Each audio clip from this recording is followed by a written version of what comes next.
Hi everyone, this is Dracovan here, coming at you with a updated Blue-Eyes profile once again.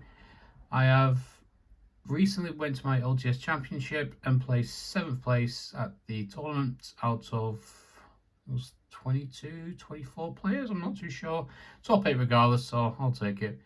Probably could have been higher if I won one of my matches, but to give you a breakdown of what I played against, I played VS K9 and I beat them within 10 minutes.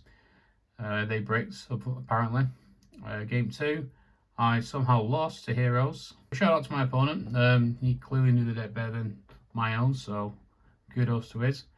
Round 3, I played against Pure Dracotail. Apparently the OTS champion from the Saturday.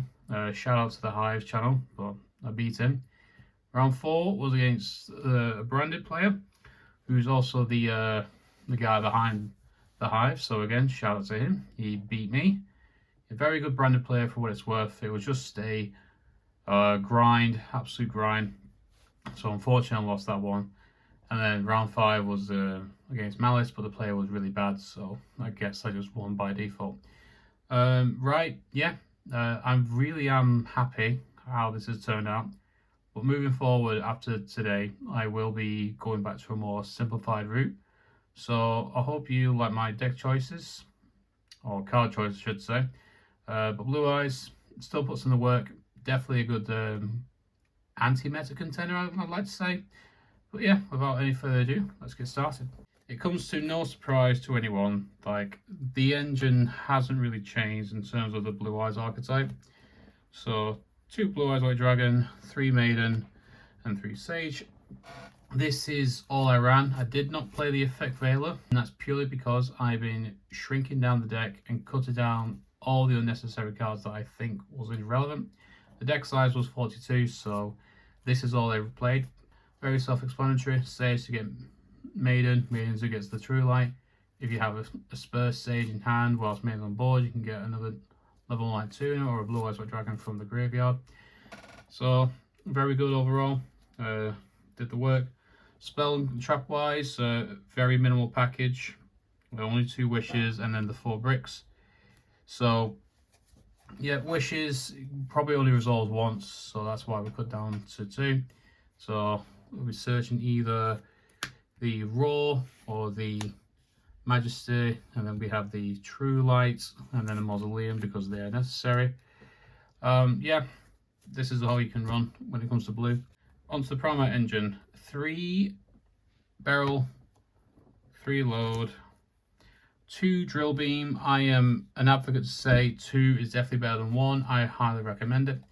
And then the 1 card, which was like kind of last minute due to testing, but I really want to give it a try, was Primite Fusion. This card is actually really good, and I think a lot of people have slept on this. So why is that? Well, I'll just read it out quickly for you. So fusion summon 1 dragon fusion monster from your extra deck by shuffling its materials from your hand, graveyard and or banishment back into the deck, including a normal monster. Second effect, you can banish this card from your grave, add 1 level 5 or higher Primite monster from your deck or graveyard to your hand. You're going to use each effect once per turn. I honestly believe this is so good because if for whatever reason your Blue-Eyes White Dragons get banished by Bestials or DD Crows or whatever means, you can just get them back and put them back into the deck, which is really cool. It makes a load live most of the time, and it's also another target for Drill Beam because Drill Beam requires a Primite card apart from itself. So any of these 3 can make this live as well. So yeah, really like the package. I think it's really good and definitely worth considering. Now moving on to more of a spice. So it's not just a Blue-Eyes Primite, but it's more of a Blue-Eyes Primite Fiendsmith deck. Yes, we are playing the Fiendsmith package, and again, I've cut it down to the bare minimum. Because Engraver, if I see it in hand, it's great to discard, but some cans I had like Lurie, so wishes to discard Lurie, Lurie can special itself. It was just perfect. I couldn't express how good it was. So Engraver is still fantastic, you know, 3 effects, discard, special summon by shuffling a light from your back, and then sending a link monster equipped to it to send a card to get rid of pesky cards overall. Lacrima very good, and especially in the opponent's turn to shove yourself back and special summon Link. You know, typically to get into an engraver from the deck, so all good there. Also, you dump Fiendsmith in Paradise on the opponent's turn, then you can banish the Paradise, and then you can send the fusion monster to also send a card to the graveyard. Fan-freaking-tastic. Yes, this is how I've been playing Blue-Eyes for a while, and it has worked me wonders. Lastly, from the main deck, moving on to the hand traps, so quite a little different take, I think. So 3 Ash Blossom and Join Spring, Draw and Lockbird in the main. I don't think anyone expected draw to happen, so that really did work in my favour. 2 Ghost Bell, really wish I put it to 3. We'll do that moving forward. 2 Nibiru, because Nib's Nib, everyone's working around it. I think Ash is very important, especially against the Charmies, because it's just that important. And Droll can pseudo do the same, you know, if you don't want them to draw as much. I'm not running Charmy in this build, believe it or not, because I had to cut it down so much. Now, originally it was 45 with the Charmies, but through my testing and, you know, previous games, I just never get the card I wanted, so I felt, you know what, let's just take them out completely. And finally, running off to the rest of the hand traps. Controversial take, only 1 Infinite Permanence, again, due to space, and then 2 Dominus Purge. I was so back and forth between 2 Imperm, 1 Purge, and then, you know, 1 Purge, 2 Imperm, or vice versa. But the way I see it, you know, I needed another target other than the True Light and the Majesty for Purge to be decent, and it has worked in my favour. So yes, Purge is fantastic. Definitely pick it up while you can. It's a staple now in Yummy. It should not be an excuse. Moving on to the extra now. So because you've seen the Fiendsmith, the Blue-Eyes package is very much minimal, and I mean minimal. This is all the Blue-Eyes I run. 2 of the Link Monster, 1 of the honourable Blue-Eyes cards being the Erratic Seals. Good to be a Nib protection card, a nice little control out, and then 2 of the Spirit and 1 of the Ultimate. I was debating a 3rd Spirit, I will not lie, but again, due to space. But I could technically do it and just sit on it, and then the opponent couldn't really do anything, because it could do an order being at school, it can stop that from happening. Grave effects, soft once per turn, there's multiple copies on board. But then my winning card, most of the time, Tyrant Dragon. It's just that good. New Blue-Eyes Ultimate in the grave just to facilitate it. And then the new card I really wanted to try is the Primite Fusion Monster that I cannot pronounce, so I apologise for that. But this card is just wild, in my honest opinion. But yeah, in short, this thing is really good. It's a little negate for low level monsters, and if it dies, I can bring a normal monster from the deck onto the field in defense position. So either way, I thought it was pretty good. Definitely a lot of experimenting to go with, moving on into the Justice Hunters format.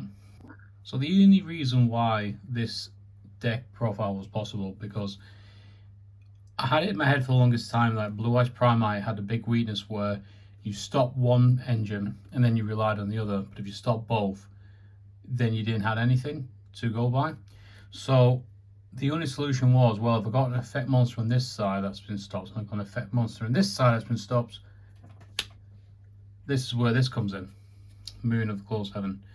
So we all should know this card should be banned. It's basically Nightmare Mermaid from 2018, 2019 all over again. Just 2 monsters just to get into this. Will get you into this, and this going through the combo, get you into this, and then this going through the combo, get you into this. This is the nib proof. This is what you always be starting with. And then the offense, you'll start off with Fiendsmith sequence, and then Fiendsmith Desiree, which works very well with the Fiendsmith in Paradise. Moving on to the side now. So 3 Judgment, 3 Lancia, and then 2 Ghost Ogre to start off with. So Solemn Judgment in Blue-Eyes is pretty decent, to be fair, especially in the mirrors and stuff. Lancia, very good against Crystron, and of course Malice, and I was expecting a Malice player, so it is there. And I'm hoping the ban list will just butcher it, so then I don't have to side in Lancia anymore, because it's just taking up too much space. And Ghost Ogre is actually really good, and I'm considering or potentially putting that into the main in the future. But for now, it's just been the side, and it has worked its wonders, so pretty decent. And now for the more last second, I don't know what I'm doing part. 2 thrust, and then thrust targets, chain disappearance, D-barrier, talents, lightning storm, duster. So the only cards that really came up were talents, D-barrier, and storm. Thanks to thrust, because I didn't really need the other two. Moving forward, I'll probably try contact C. I think that's really good with K9 Vanquisher at the moment, being a level 6. And yeah, that more or less wraps up the profile. So yeah, like I said, moving forward, I'll probably move on to back to Blue-Eyes Primite, because I do believe going forward now that as much as I've had a good time with Fiendsmith, that impending Doom ban list is sure to arrive and cause Moon and Claws Heaven a sweet ban list. Goodbye. And on that note, this is Dragman here. Really happy with the results, and I'm hoping for the next one that we can finally top with a more efficient Blue-Eyes profile. So until then, thank you very much for watching, and yeah, see you on the next one.